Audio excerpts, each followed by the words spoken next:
Going to be kind of right below the chin in the chest area, and that's the first chamber of the digestive system. So birds kind of have three. There's the crop, which is food storage, and then the next one is for mechanical breakdown, and the third one is chemical breakdown before it goes through the rest of the system. Their wings out like that, and we think it's to make them look bigger and also maybe to hide their food source, because other raptors do come in and try to steal their food. I mean, we see eagles and osprey going at it all the time. Peregrines will fight a lot, so they do try to steal their food, and so they're trying to look big and be like, this is mine, stay away. I did not want to extract a red tail from that net. And then the third time, our sparrow was making alarm calls, and I'm like, okay, what is out there? So I look up, and in the tree, that same red tail is sitting there. And I'm like, okay, you need to get out of here. So I went out and scared it off. Made sure it had a band first, and it did. So they do come back. It can be, I don't know how to feel about it. Sometimes it's like, well, maybe that means they're not eating, and they're trying to, get what we have out, which isn't a good sign because we want to make sure they're eating what's in the wild, or they might not make it on migration. So, yeah. Does everyone see?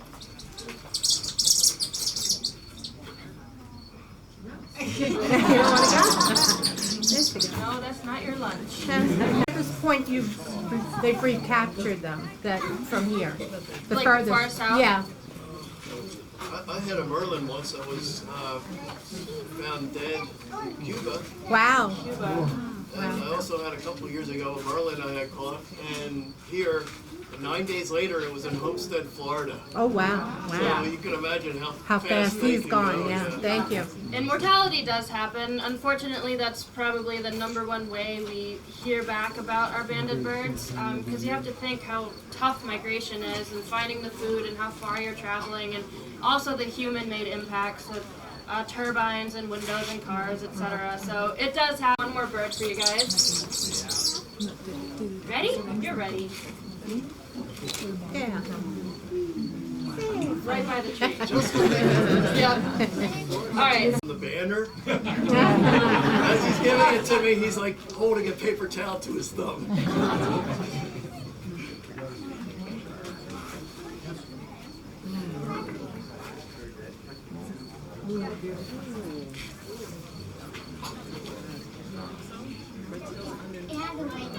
Don't kill me.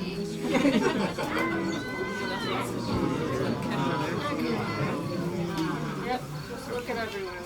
So this is a male American kestrel, a type of falcon. It's actually our smallest falcon. Nope. Our smallest falcon that we'll get here on the east. The peregrine is the largest. The merlin is our medium size, almost the same size as these guys, but the merlins are a bit stockier. And the kestrels are the smallest. Now there's a few characteristics I want to point out that all falcons have. They have these very long pointed wings. So I said the accipiters have those short rounded ones, but these guys are long and pointed. They are very streamlined since they go at incredibly fast speeds through the sky. They need to be very aerodynamic. They will fan their tail out, but it's also, when it's closed, it's very long and thin, so that also helps with being streamlined in the sky. And then I want to direct your attention to their head. So falcons have these really dark eyes. You saw the yellow eyes on the accipiter, which will eventually turn red. Ow! Stop it. Okay, whatever. But for real, that hurts. Sorry, it is not your snack. They're angry. A post in their nose, not super noticeable on this bird unless you look really closely, but they have that post in their nasal disc because they go at such fast speeds through the air that it reduces the pressure going in through the nasal cavity, and basically it won't blow their head off because they have this post that's reducing pressure. And lastly, falcons have a hook on their beak, and you're actually good because you're keeping your mouth open, but it's behind that front tip. And what they do is they like to catch insects and stuff on the wing, and they can reach their feet to their mouth. So they can eat on the go, and the easiest way to do that is they use that hook to snap the spinal cord of whatever their prey is that they caught, and then they can eat it while it's not, Ow! Stop it! It is nice. But they can eat it without it thrashing around, and it just makes it a lot easier. I kind of want to let it go. And he's probably ready to go. The female will be a lot more brown, so you can see the beautiful blue and black and red plumage. Alright. So I'm gonna let it go.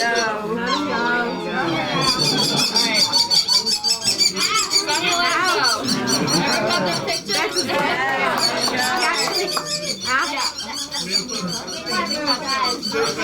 I'm gonna do it this way. Yeah. Ow, okay, for real. Alright, 1, 2, 3.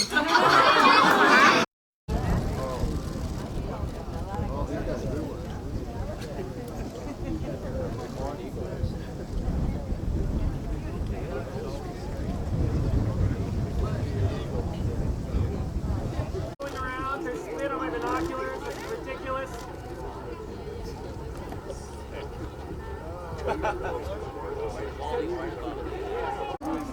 This all large dark burns. Check out how these white stuff, these big white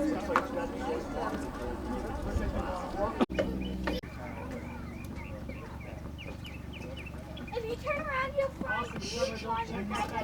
buzzing around his face, but he's still got a little bit of dark on the tip of his tail, not a full adult yet.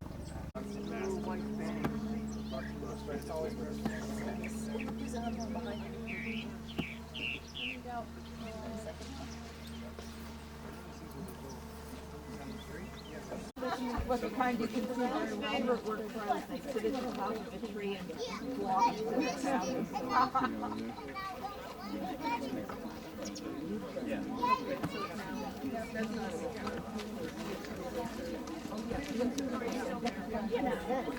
So that's like an adult that you have an immature.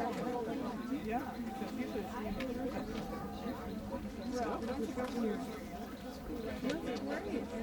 And that's a full adult.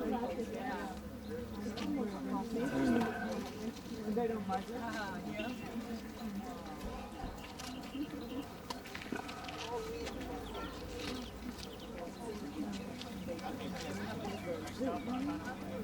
Around until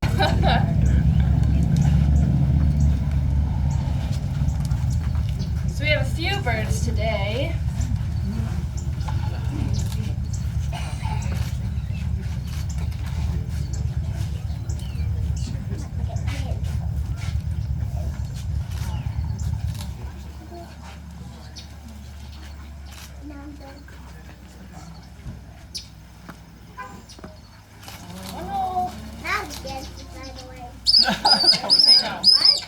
Squeaky.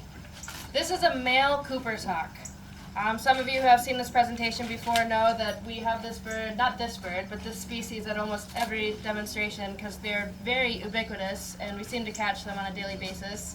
But they are an accipiter, and an accipiter is a fairly fast-flying bird, and they love dense habitats like this, the really treed areas with lots of shrubs, and the characteristics that can help them out with that are they have short, rounded wings, as opposed to falcon wings that are going to be long and pointed since they have to be very streamlined when they go through the air at very high speeds. Okay. They have a tail that acts like a rudder, so they can turn on a dime when they're whipping around trees in the forest. And they have extremely long legs, big feet, and long talons. And that's critical when they're in the woods. If they see a songbird go into the bush or something, they can stick a leg in there and grab a bird for a meal. Now, this is a hatchier bird. You can see it's very brown and kind of teardrop streaking on the breast. And on the back, it's also very brown with some rufous-tipped feathers. When the bird becomes, and the yellow eye. Juveniles have a yellow eye, which is one of the first things I notice when I'm pulling it out of a mist net or something. As the bird ages, they'll get a darker cap on the head. The back will become more bluish-gray, slate-colored. It's very pretty. You won't have this brown. And the eye will go to more of a orangish yellow, and then finally to a blood red when they're an adult. And it's very stunning. Coopers, unlike the other accipiters, their smaller cousin, the sharp-shinned, and their larger cousin, the goshawk, have these feathers on the back of their head that they often raise, and we call those hackles, and those are very prominent on this species of accipiter. We have a female here today, so you can get some size comparisons. And we let the smaller ones go first, because you never know, even within the same species, if that female is going to turn on the male and go after them. But we'll take the female out now, so you can compare the two. But as far as this species is going, they're actually pretty common now. They're doing really well. If any of you backyard bird and have bird feeders, you may have seen a raptor in your backyard. I know. And it's probably a Cooper's hawk because, like I said, they love preying on small birds and songbirds, and when you bring those into your feeder, you're basically creating a buffet for these Coopers, which isn't necessarily a bad thing. This is a native species, and most of the birds at your feeders are native as well, but they need to eat. That's part of their diet, and so I just look at it as it's pretty cool to have a raptor right in your backyard, in plain sight. So get your camera and take some pictures. But this bird is also a hatch year. You can see the brown on the breast, and there's brown on the back as well. Same characteristics. They're both accipiters. They're both the same species. One thing we like to look at. Every time we catch a bird, we like to check the crop, which is the area kind of under the chin, in the breast. It would be right in here. And we check that to see if the birds are eating, because that's critical. If they're eating, that means they're hunting and catching their own food before they go out on migration. So this bird does not have a crop. She doesn't look like she really has one either, but sometimes you'll get a bird and there's just a bulge in that breast area. And the crop is basically the food storage chamber. Birds have a few chambers in their digestive system. There's the crop, and then the second one is mechanical breakdown, and then the third chamber is the chemical breakdown. And then it goes on through the rest of the system. They'll extract the nutrients that they want to keep, and then they'll pass out the rest of it. So that's just an easy thing to check for, and it's really good. It's a good sign that they have a crop. Are there any questions so far about these guys? In the accipiters and the falcons they are, but in terms of buteos, which are your soaring hawks, such as the red tails, the red shoulders, and the broadwing hawks, there's actually no size difference. So we have to put a U under sex on our data sheets. And it's kind of neat because birds are unlike mammals in the fact that they don't have external, most of the time, they don't have like external characteristics where you can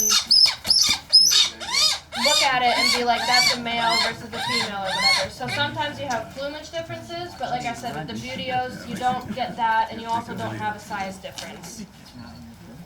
How is the Cooper's different from the Sharpie? From the Sharpie, great question. And I wish I had a Sharpie here today, and we had both yesterday. But for starters, look at the face of this Cooper's hawk. It's very proportional. The eye is pretty small compared to the rest of the head.